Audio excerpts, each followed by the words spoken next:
And the weather outside today was also a nice day. Fishing weather, maybe, Howard? Oh, it's always weather for fishing in my book. Yeah? very few days aren't okay for fishing. That's good. Yeah. But yeah, it was a nice day today. We had another warm day.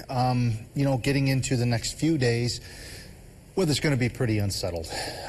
Let's take a look at the national picture. And the reason for it, there's an area of low pressure moving through the Great Lakes right now.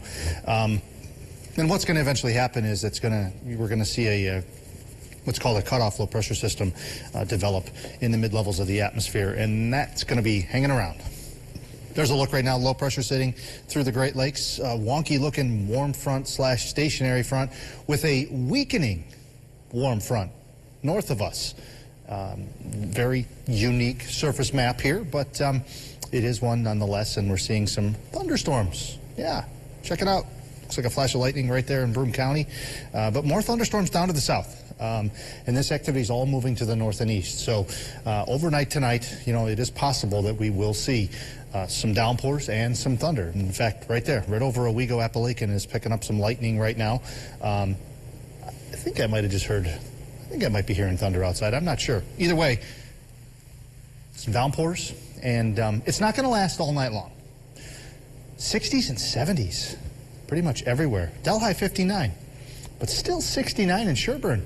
66 at the airport, 71 over in Whitney Point. Your headlines: rain and a storm chance here for tonight. Could be a gusty storm maybe tomorrow afternoon and evening. Periods of rain Saturday and Sunday. And looking ahead to, I mentioned that unsettled pattern driven by what's called an upper level cutoff low, and here it is. Here's a pattern. Now this is a mid-levels of the atmosphere, okay? When you see this is an area of low pressure, and notice how it's kind of just hanging out by itself. The main jet stream is way up north, as it is often this time of year in summertime. It's way up north. So the term cutoff means this low pressure system is cut off from the main jet stream, and when that happens, there are no steering currents. I mean, the only steering currents are itself. So these types of patterns, these cutoff lows, can last for days and days and days. And this one will last for several days. There's a look at Sunday. There's a look at Monday. See how it doesn't move much? It's because there's no strong winds in the upper levels of the atmosphere to blow this thing away.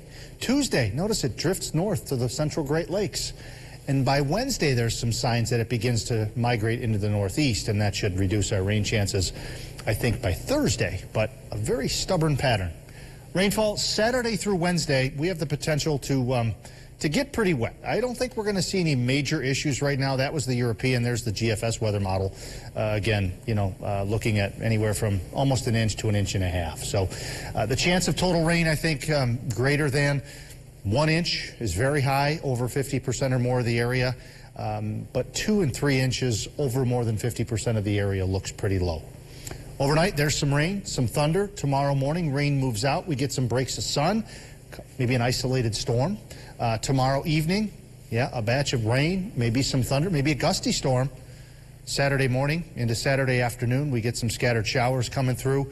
Again, maybe some downpours, but really unsettled forecast here this weekend, unfortunately, because of the location of a stationary front. And you remember us talking about stationary fronts. They are an absolute nightmare, a forecast nightmare when trying to pinpoint rain chances. Next 7 days, though, Saturday, Sunday, Monday, Tuesday, pretty high chances of at least some rain each day. All right, Howard, thank you.